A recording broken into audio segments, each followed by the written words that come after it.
wrong, kung tama yung aking pagkakaalam, mayroon ba tayong mga kapitan na hinihinto yung kanilang mga barko abroad because nagkaroon ng failure o kaya sila ay naging hindi nila naging nabantayan ito kaya yung kanilang barko ay na-apprehend dito ka muna dahil nag-violate ka na ganito. Ang And it's being manned by Filipino. Ang apprehension nangyayari kung nandoon na sa puerto yung barko. No, nahuli na sila. Yes, mayroon ba? Maraming Mga nangyayari na ganyan. Oh, take note of that. Take note of that. Ang multa ay hindi peanuts. Million, ha? Million po. $1 million yung multa So, dyan. again, let's reiterate and emphasize this. Ibig sabihin, ito ay napakadelikado. Napakadelikado ito. At may mga Pilipino na ibig sabihin, iniimbestigahan tungkol dito sa issue. O nakulong tungkol dyan. Now, yung mga libro na sinasabi ko, noon bumili ako ng maraming libro, no?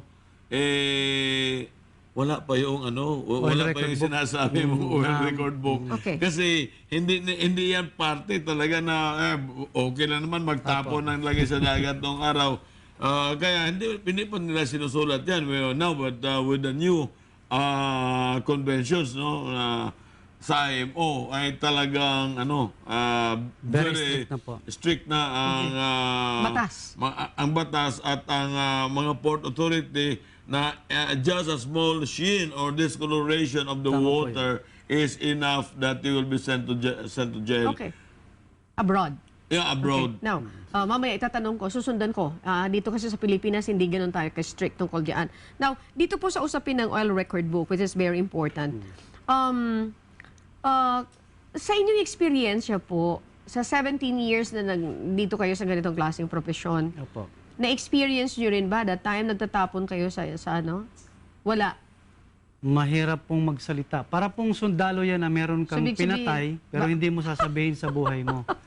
So, hindi ko rin po masasabi yan. Pero You're very quick in answering my question kasi ayaw niyang malagay sa alanganin. And then, so ibig sabihin, is it the practice before o kaya nakakalusot, but this time, hindi na talaga? hindi na po talaga. Okay. Hindi na po. So, thank you for being honest. Now, Engineer Jaime Morales, let's proceed now. Bakit double standard? I don't know if it's double standard. Di ba dapat ang batas ay standard? Mayroon tayong standardization ng batas. Kung ano yun i-implement globally sa ibang bansa, dito rin ba ganito ang implementation natin? Na hindi ka rin pwedeng magtapo ng mga ano niyan, mga waste oil po. Yes. Waste oil and bills oil. Yes, supposed to be. Okay, my question is, yung standard ba yan ay applicable din, sinusunod din sa Pilipinas? Applicable, dapat talaga sanang sundin. Ngunit hindi naman ginagawa. Kasi kung tutusin, no, kung para malaman natin kung yung barkong yan ay nagtatapon ng kanilang waste oil, tingnan mo sa oil record book, saan napunta ito? So, ibig sabihin... Kasi ganito yan, ang purifier. No? Ganito, umpisa natin, ilang tonelada ba ang kinukonsumo ng barkong ito? So, kung ganon karami, no, ang kinukonsumo nilang fuel, ay meron ka ring percentage dyan, corresponding percentage kung ilan yung waste oil dyan. Ibig sabihin, ang sinasabi mo, engineer, we are not observing that. We are not observing that. Okay. Now, kung halimbawa 8% ng ilang tonelada na ganyan ang waste oil, anong ginawa mo dito? Inano mo ba? Sinunog mo sa incinerator? So we don't have check on that. Ngayon, bawal na rin yung gano'n, no? Ang mangyari dyan, merong Discrepancy. sa iyong record book at dapat sana kung yung waste oil na yan may record ka na kinuha yan ng isang containment, meron special containment na kinuha yan doon sa iyong barko, sinipsip yan. So, ibig sabihin, Kung wala kang record na ganyan, tinapon mo sa dagat. Alangan naman sabihin ko sa iyong lumipad sa langit yung that's the waste problem. oil na yan. Who's supposed to be monitored then? Who is monitoring that? The Coast Guard. The Coast Guard. So meaning to say, wala kayong mga nakukuha mga report na ganyan. So don't worry about the spill, kung tinapon ito or what. We take charge of that. We can guarantee na hindi nangyayari yan. Mayroon mga ganong klaseng report, Engineer Morales? Ganito po kasi ang In the nangyayari. Philippines, I'm talking about the Philippines. Hindi ko po masabi Okay. sa Pilipinas. But internationally, Internationally po, they are observing they that. are observing. They check the actual content of the tank and plus po yung record nyo. Kailangan mag-synchronize. Okay, Pag may very good. discrepancy yun na po. Titingnan nila ilan ang laman ng waste oil tank mo. At doon sa record mo, pareha ba yan? Ngayon, sinasabi mo na ang waste oil tank mo ay ganito, pero nakita nila, ubos na pala. Okay. Eh saan mo inubos? Saan napunta yan ngayon? Yan ang problema. Yes, Engineer, kita niyo po yung pagkakaiba dito sa implementation ng mga batas. At itong malaking bagay kasi yung libro na binabanggit na authored by Engineer Jaime Morales, this is simplified at makakatulong ng gusto dito sa ating mga marine engineers. When we come back, pag-usapan natin, isa na lang, ano pa ang isa sa mga importante na nakapaloob dito sa librong ito? And then, Engineer, a while ago is mentioning that bumili pa siya ng libro abroad. Bakit? Hindi ba yan available? Maliban sa paglabas ng librong ito, hindi ba yan available dito sa Pilipinas? That is when we come back, mga kasambahay, dito pa rin sa Tinig ng Marino.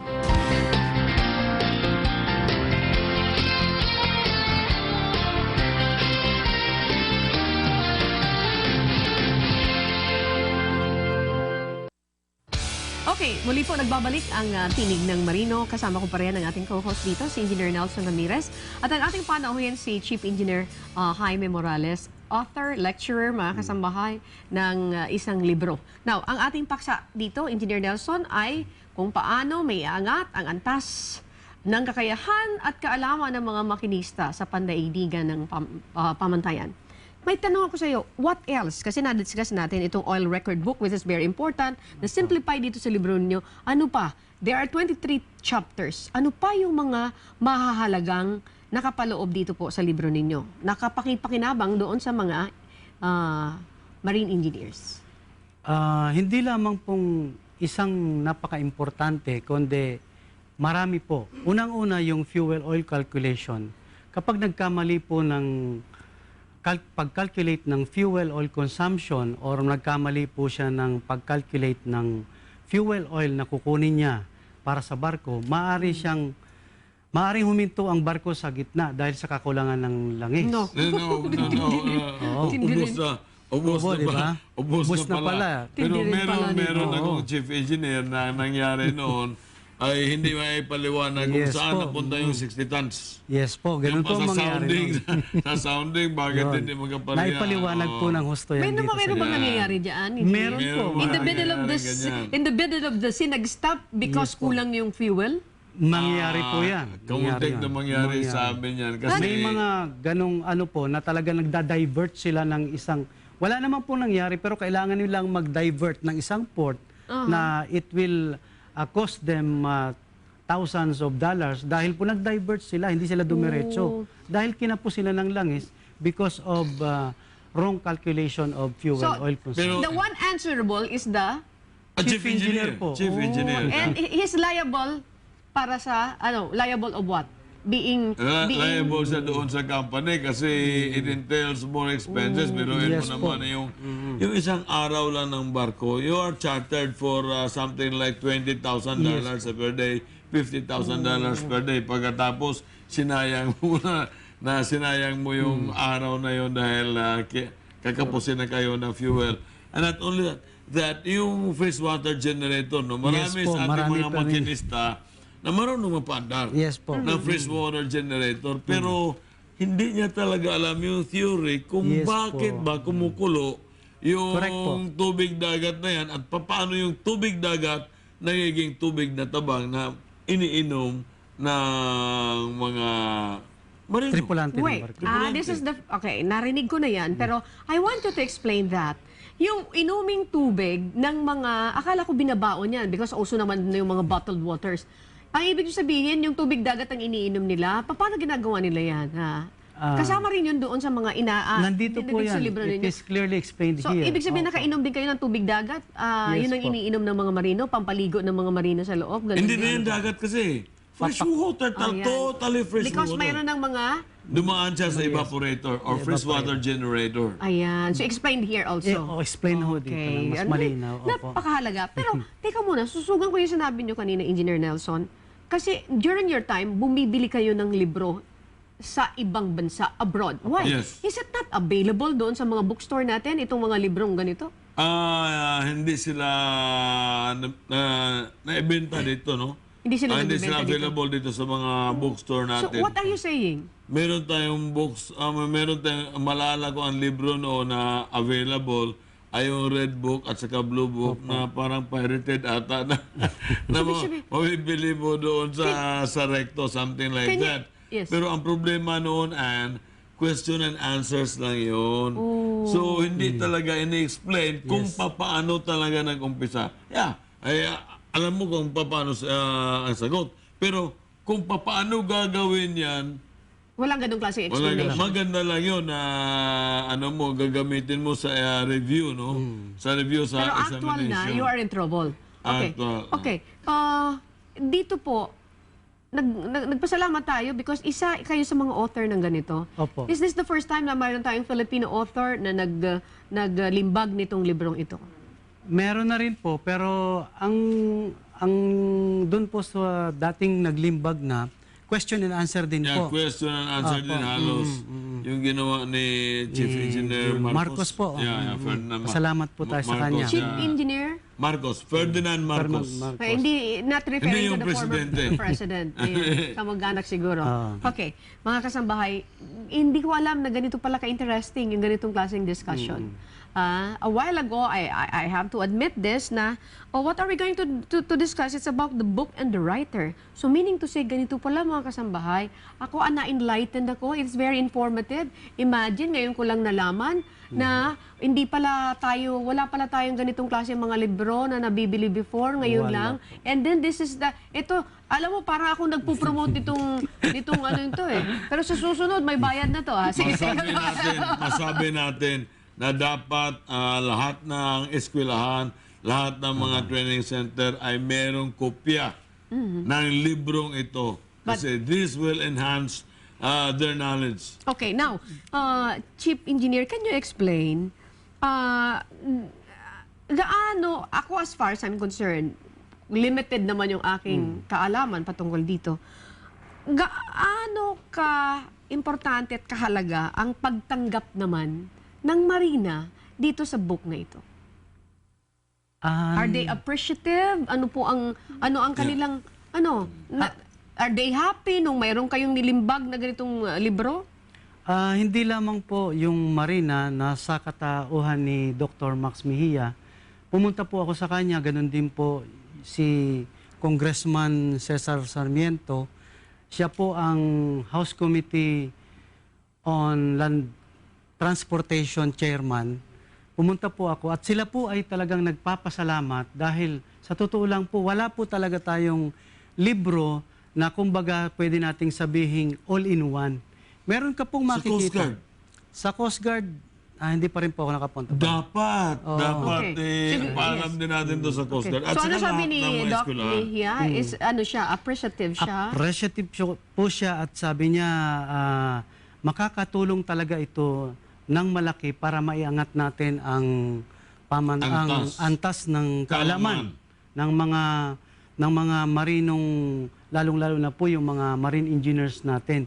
Kasi po, sa 17 years kong experience as chief engineer, napag-alaman ko po na ang ating mga Filipino marine engineers po ay napakagagaling magkumpuni ng mga sirang makina at napakagaling magsaayos ng magpanatili ng kaayusan ng mga makina sa barko.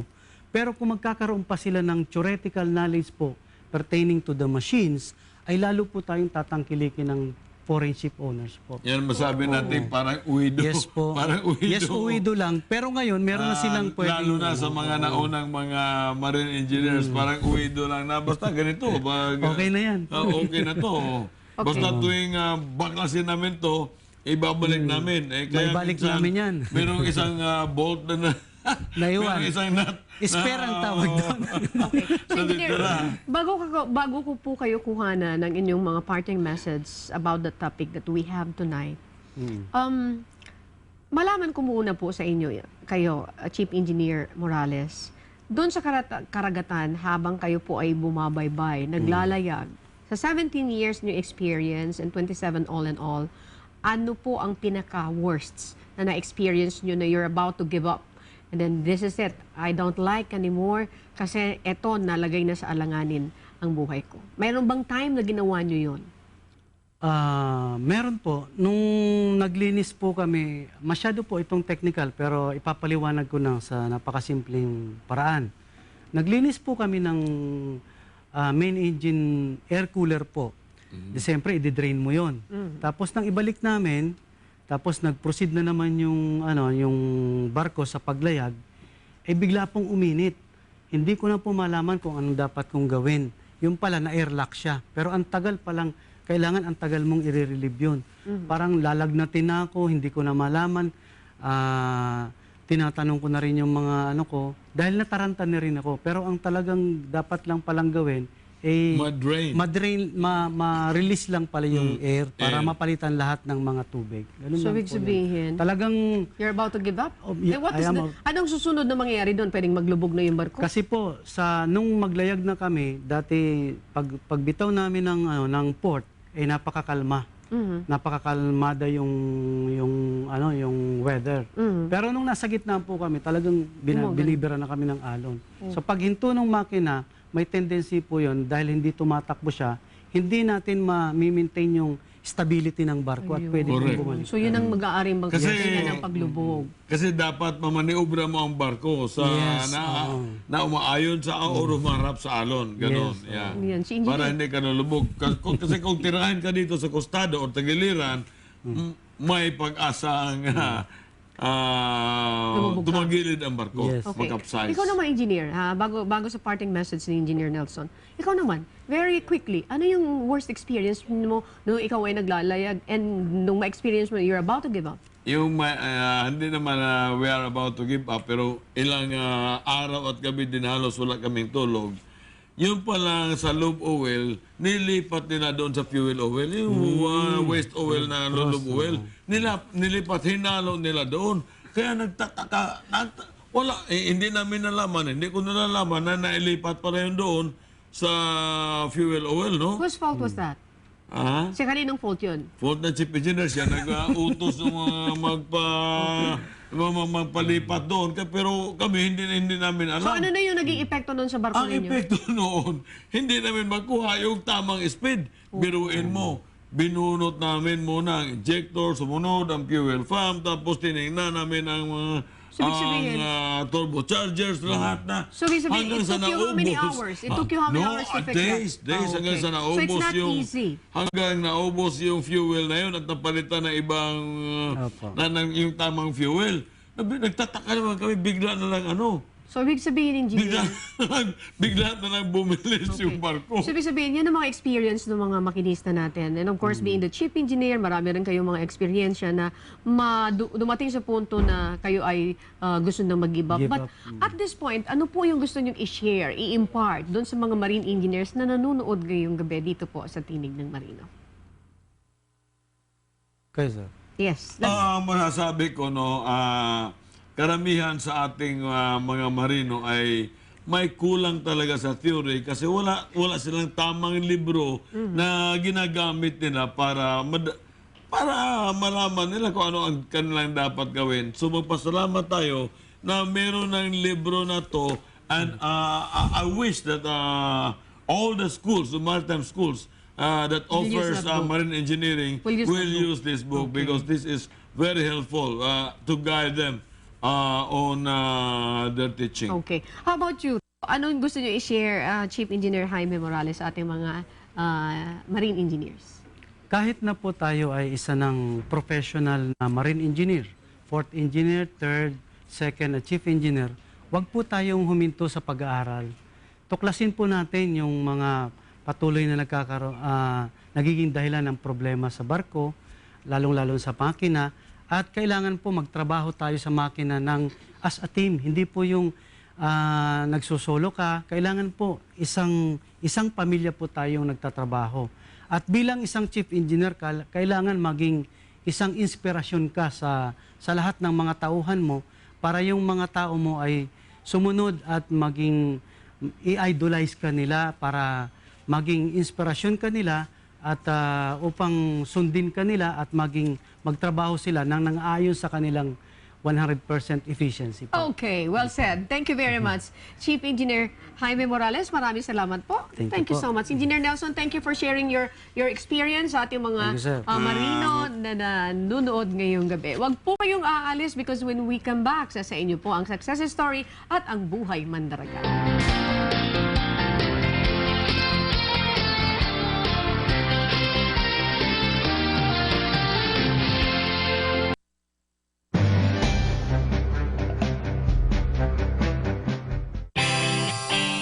The sportscaster, disc jockey, TV personality, fashion designer. Yan, si Miss Rina Morales Villamor. Sa UNTV, laging maaga sa pagpasok sa trabaho.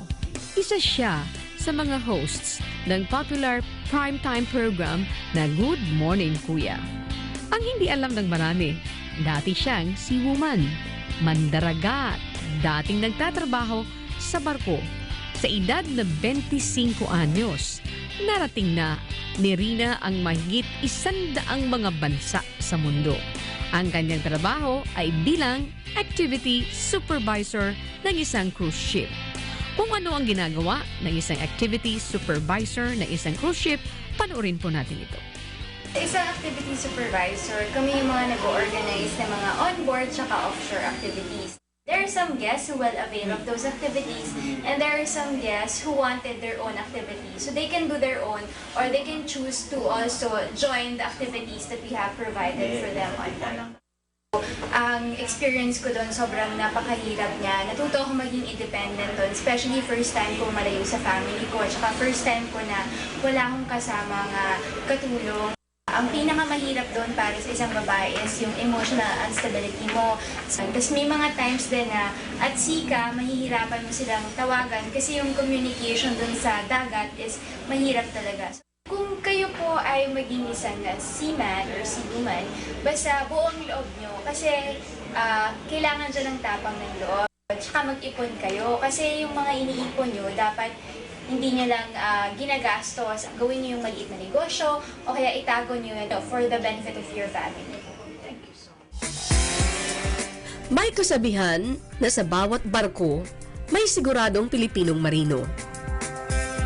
Di madali ang magtrabaho sa barko, lalong-lalo na kung ito ay cargo ship. Sa oras na nagngangalit na dagat, maaring ito ang sapitin mo.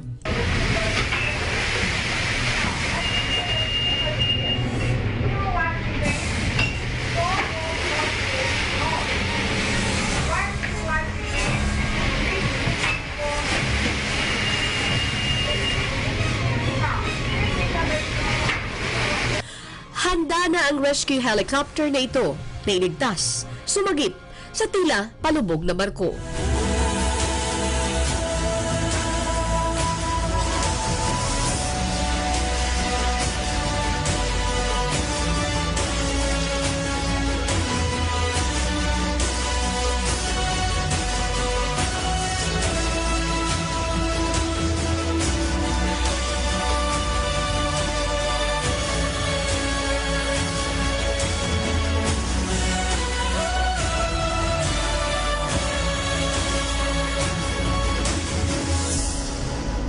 Buti na lang, hindi tuluyang lumubog. Salamat sa pag-iingat na ginawa ng Diyos.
lahat ng ating mga kasambahay. Dito po tayo ngayon sa Tinig ng Marino. And as usual, kasama ko pa rin ang aking co-host, Engineer Nelson Ramirez. Engineer, welcome to the show. Magandang gabi po. Magandang gabi sa iyo, Ann, at magandang gabi sa lahat ng ating mga nanonood. Ngayong gabi, mga kasambahay, pag-uusapan natin, paano ba maiangat ang antas, kakayahan at kaalaman ng mga makinista sa pandaigdigang pamantayan. The reason why we have our guest tonight, Chief Engineer Jaime Morales, isa pong lecturer, isa pong author, writer. book and writer. Book yeah. writer. Author. Okay, author, mga kasambahay. Again, let's welcome Chief Engineer Jaime Morales. Welcome to the show, sir. Magandang gabi po, Ma'am Ani, at magandang gabi po, Sir Nelson. At sa lahat po ng mga televiewers, magandang gabi po sa inyong lahat. Okay, Engineer, si Chief Engineer Jaime Morales ay isang makinista. Tama ba yon? Chief Marine Engineer, makinista ng barko. Okay, Yeah. makinista ng barko. Sa Tagalog. Ito ang buhay ng barko, right? Mhm. Ang makina ay buhay ng barko. Tama? Parang puso ng barko. Ay, yung puso, napaka-importante. Pagka hindi na pumipintig ang puso, dead ball ng tao. Aba, Ganon. nasa kamay mo pala yan, Opo. Chief Engineer. Nasa kamay mo pala yan, ha? Tama po. Ang puso ng barko ay ang Hawak ng mga makinista. Makina. makina. Ay ang makina. Ikaw makinista ka din, right? Ganon din. Kayo yung nangangalaga ng makina ng barko. Kapag ito ay hindi Hindi na tumatakbo. hindi na tumatakbo, malulubog ka, malulunod ka. Parang puso din na kapag hindi na Nung nag-stop na yung pumipintig tubo. ang puso, Okay. ay dead ball ng tao. Ayun. Ganon din ang mangyayari sa barko. Sa barko Kasi naman, pag tumirik na ito, malulunod ka. Tama ba? hindi naman malulunod, pero Kung hindi mo... Ganon ang mangyayari na kasi hindi mo naman maniobra yung barko. Okay, hindi mo walang naman nagalaw, maanda. walang Nag-stop lahat. na, di ba, Yeah. engineer? Pag nag-stop na yung makina ng barko, At kapag ka inaalon ka, inaalon-alon ka na yung makina ay nagkahinto, ay problema, peligro na matataob ang barko. okay. Mga kasambahay, gaya ng sinabi ko, napaka-importante po itong ating pag-uusapan because this is about the heart. The heart Of the ship. Of the ship. Yan pala ang makina. At eksperto mga kasambahay sa makina ang ating kakaugnayin ngayong gabi. Si Chief Engineer Jaime Morales na isa pong book writer. At the same time, lecturer. That's why mayroon siyang inakdang isang Isang libro. Okay, pero bago yan, tell us, Chief Engineer Jaime Morales, ilang taon po kayo nagtrabaho bilang isang makinista? Chief Engineer. Chief Engineer. Pag sinabi mong Chief Engineer, hindi ka ordinaryong makinista. Ikaw ang Ibig head. sabihin, ikaw ang head. Hepe de makina. Ayun. Hepe Ang dami de mong makina. tao, Chief Engineer. Marami po akong tao sa barko at sa loob po ng 27 years, yun po ang total na sakay ko ng barko. 17 years po ron ay pagiging chief engineer po at napakahalaga po ng isang chief engineer dahil kung mahina ang chief engineer sa barko, kasama na pong magkakaroon ng problema ang barko. Okay. So, napakalawak nung ano niya eh. Ano yan, car? 27 years. 27 years, the total sea service ko po. Okay. 17 Ako years. 20 anyos na ako ng barko. Okay. Siya 27 at saka 17 years niyan ay chief engineer siya. Okay. Hindi biro yan. Ang mga hinahawakan nyo, these are all cargo ship or including the passenger ship?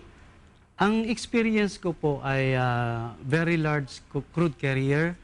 Crude. Ito Yes, yung mga crude nagdadala carrier. ng crudo. Opo. Okay. Tapos, yung bulk carrier, container ship, Container ship, and then, wood chip carrier po. ano po yun?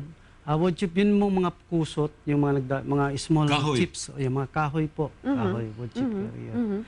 Tapos, yun pong mga oil and chemical carrier. Uy, nakakatakot yan. Oil and chemical. Carrier po. Ano mga chemicals to? Napta. Ano po yun? Napta Napta. pa. Ano yun? napta. Saan yun ginagamit? This is the first industriya time. po. Sa I'm sorry, industriya this is the ng- first time. Yeah, Educate sa us. industry, may mga acid pa Yes, kayong yes, kinakarga yes. dyan. Ay, no? nakakatakot. Tama, yeah. So, ibig sabihin, Correct. baka isang may nag-spark. Pag nagkamali ka, Eh, sunog kayo lahat. Opo, ganun ang mangyayari po. Ganun ang mangyayari. So, ibig sabihin, natiis niya for how many years? na nandun siya sa laging nakabingit na kalagayan na yon. Pero kung ikaw na may maingat, walang problema dyan. Saka train po ang mga Train ang mga lahat tao ng rin mga nandyan. tao sa barko po. Lahat po kami may kanya-kanyang specialty. Lahat po kami train doon sa at experience doon sa kategoryang 'yon. Okay. Ano yung itsura ng makinista, yung nasa loob ng barko? Ay, yung nasa loob ng pinaglalagyan ng makina? Now, ganito yan, yung sinabi niya, very large crude carrier Carrier, na opo. barko. That is something like 250 meters ang haba, mahigit? 300 po sa akin. 300 meters, mahigit? 300 meters, gaano kalaki yun? Mahigit 1/4 kilometer, no? Yung Kalahating kilometro? mahigit. Mahigit kalahating Ano, kilometro. almost. 300, yeah. Yung Almost. way, yung ano niya, yung More than 1/4. yung lawak. Width. Yung lawak po mga dito sa mga 20 meters po. Yung Okay, di malaki yun. Okay, so yung laman nun, mga chemicals. 30 meters. So, ibig sabihin, mga ganun. one Something false like that. move, magkakaroon kayo ng problema. Yan. Ganun kalaki. At ang makina ay mga siyam na... 21,000 kilowatt po. Yeah, mga siyam na andana. Yes po. No, mga siyam na andaan yung makina Okay. ng barko. Ganun na. So- Ganun kalaki yung makina. Okay. Dito naman po doon sa mga kung saan kapitan ka ng barko na yon na for how many years? 17 years? Chief Chief engineer. engineer po. Chief engineer. Ibig sabihin, wala naman lumubog na barko doon. Wala naman po, wala. Okay. Kasi nakaligtas siya, nandito siya. Wala Nakagawa naman pa ng libro. Nakagawa ka pa ng libro. Luckily po, ikaw ay wala naman kayo naranasan ng mga problema so far during your time when you handle it. Wala po. Kaya meron pong mga problema, hindi po maiwasan yan dahil ang makina po ay tumatakbo. Pero po dahil sa aming experience at sa patuloy na pag-aaral, nagawa po naming maisaayos lahat yung mga ganong problema. At kaya ko po nagawa itong libro dahil gusto ko pong i-share sa lahat ng mga makinista na nating mga kababayan upang kahit sila ay maiangat ang kanilang antas sa pagiging makinista sa barko. Okay. Opo. Before we proceed to this discussion, because I will be asking Engineer Jaime Morales Sige po. about the content of the book. Yan. Tatanungin ko muna sila, kayong dalawa. Parehas kayo may kaalaman Makinista. dyan. Okay. Opo. Okay. Di ba bumibili tayo ng barko abroad and we notice na it's sometimes 20 years old and then pinatatakbo pa natin dito. Is it the cause bakit tayo nagkakaroon ng mga paglubog? Mayroon tayong mga sakuna sa karagatan because ang tagal na kasi niyan. Hindi na pwede yan. That's 20 years old na. Yung bang tanda ng isang barko, including yung makina niya, ay daan para mayroon mga paglubog. Chief Engineer Jaime Morales, sir. Ganito yan, Ma'am Ani. Kasi ang isang barko, kahit ito ay matanda na, pero pag regular at maayos yung maintenance ng barko, ay magagawa po natin yan na patakbuhin ng maayos. Kasi pinapalitan natin yung sirang spare parts at ganoon din po, nakasalalay din ang kagandahan ng isang makina at kaayusan ng isang makina sa kaalaman ng mga engineers or mga makinista natin sa barko. Yung paglubog po ay isang maaring masasabi nating kapabayaan na rin ng isang makinista or ng mga tripulante, ng ibang tripulante sa barko. Marami pong factors. Pwede rin pong yung bagyo, yung mga ganon. Pero kung pag-uusapan natin yung katandaan ng makina, meron po yung matagal po bago yan masira. Hanggat ito po ay maganda ang maintenance at maganda yung pagpalit ng mga parts na nasisira po. So, okay. Yun lang na halimbawa, yung liner lang ng main engine. Kinumpute ko, the liner of the main engine can last for around 70 years. Yun yung mga computation ko. At sumakay ako ng barkoan na ako rin ang chief engineer ng barkong yun. Built siya 1948. So, mas matanda pa kayo sa akin. Okay. So hanggang ngayon, it's still, I do not know anymore kasi matagal na tayo wala sa barko. Hindi ko alam kung ano. Pero nung panahon na nandoon ako, built 1948 yun, nasa A1 condition pa. Kung ibigay mo talaga yung full speed niya, nakakapagbigay talaga rin ng full speed. So, meaning, maganda ang maintenance ng mga pinalitan kong mga engineers. So, to some is, parang nangangahulugan dun sa tanong ko, hindi batayan kung halimbawa yung makina ng barko ay matagal na, even it's 20 years old, if it is properly maintained, at Yes yung mga po. taong nagme-maintain yan ay may talagang kaalaman, Yes po. regardless kung mayroon, of course, nakakaranas kayo ng mga disasters, but if this is properly maintained, Yes po. maiiwasan yung mga paglubog na yan. So, Totoo hindi po pala yan, yan. Okay, when we continue mga kasambahay, after this gap, pag-uusapan natin, ano ba itong librong isinulat mo at ano ang gusto ninyong ipaalam sa mga makinista? At ano itong sinasabi na ito'y makakatulong para maiangat ang antas, kaalaman at kakayanan ng mga makinista sa pandaigdigang pamantayan. That is when we come back.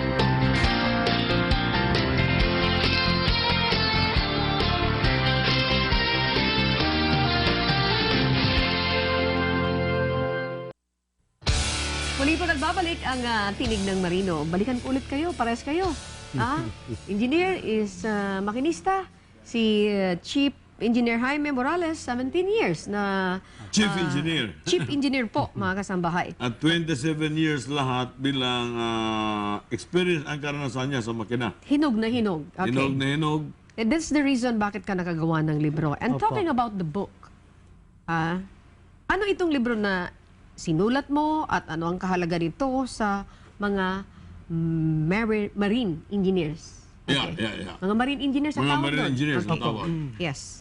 Ang libro pong aking sinulat ay may titulong Modern Practical Guide for Aspiring Quality Marine Engineers. Ito po ay naglalayong makapagbigay gabay sa mga marine engineers, lalong-lalo na po sa mga newly promoted marine engineers at lalong-lalo na po sa mga newly promoted na mga chief engineers. Ito po ay binubuo ng 23 chapters at napapaloob sa 362 pages. At ito po ay ipinaliwanag ng napakasimple, direct to the point po, kumbaga layman's term at madaling maintindihan. Applicable din po ito sa lahat ng mga students of maritime schools, training centers, and review center po. Yan po. So that is the content you mentioned there. Yes po. 23 chapters, the 362 pages, na-explain nito in a very simple approch. Yes po. Yun ang Yes, sinasabi kasi nito. normally, ako yung mga libro na ginagamit ko, binili ko talaga sa England at saka sa US. And then, yung ibang mga libro dyan, yung pagka-explain nila ay talagang parang ini-explain nila sa isang makinista talaga na matagal na nagmamakinista sa barko. Now, ngayon, paano kung itong librong ito ay hawak-hawak mo, yung librong yun ay hawak-hawak ng isang estudyante sa eskwelahan, mahirapan siya sa mga term ng mga ganun, no? At yung explanation. Ito, ginawa niya na para kahit estudyante ka or chief engineer ka, madali mo maintindihan because it is written in a layman's So, sinimplify language. sa madaling salita. Simplify. Simplified na po ito. Now, okay, ano-ano ang nilalaman ng librong ito? You made mention about the 23 chapters, 362 pages. Ano po yung mga nilalaman nito, Chief Engineer Jaime Morales, sir? Ako, napakarami po. Sa 23 chapters po, kinabibilangan ito ng mga engineering mathematics, tapos pumps, boiler, and boiler water treatment para maiwasan po yung corrosion and scale na alam po nating pangunahing problema sa boiler. Meron din po itong electrical system kung paano po mag-measure ng mga electrical components like resistor, capacitor, transformer, at meron din po itong guidelines para sa trabaho ng isang chief engineer doon po sa mga mapopromote na chief engineer, tulad ng role of a chief engineer on board the ship, ano ka ba at sino ka ba sa barko, at meron din po ito nung guidelines para mag-perform ka ng trabaho mo bilang chief engineer. Meron din po itong guidelines para sa oil record book entry kasi karamihan po ng mga problema ngayon at ng isang chief engineer ay ang oil record book dahil pwede siyang makulong at pwede siyang magmulta kapag mali ang kanyang entry sa oil record book. Okay, Yes. maaaring hindi Sige, mo sige, naintindihan engineer. sa Yes, ordinary okay. layman term, Opo, no? opo. Kasi yung pagka nagkamali ka dyan sa oil record book entry, yung nakikita yan ng Coast Guard ng mga port authorities na ang ibig sabihin nito, may itinapon kang waste oil na langis na hindi na ginagamit sa dagat. Oh. Kasi hindi mo may paliwanag, hindi mo na isulat dyan saan napunta yung langis na yan. So meaning, ay alam nila, Yes. ay tinaponan nila. Nung araw kasi, yung pagtatapon ng langis sa dagat ay medyo pwede pang mangyari, no? But this time is very strict. Very Yes po, strict. Very strict ang very At strict. batas noong dyan. araw, Chief, no? Kung malala mo, meron pa tayong tinatawag na magic pipe. Magic Delikado pipe yan. doon pinadadaan kung pinapump out yung langis. langis. Is that the Ngunit reason? ngayon, kabisado na alam na ng mga port authorities ng mga Coast Guard na yung mga magic pipe na yan. Okay, mayroon lang akong gusto idagdag doon sa sinasabi mo, engineer, because Oil record book. may mention si Engineer Jaime Morales about the oil record Yes book, no, po. which is very important, and it Totoo is po. included in this book. Yes. Now, para magkaroon ng guide, yung ating mga bagong mga marine engineers, chief marine engineer chief marine po. engineers, kung anong tama at na pangangalaga dito. Now, Yes po. since I mentioned also na strict ang batas ito dito internationally or globally, Totoo po. di ba mayroon lately na mga Pilipino tayo, I don't know,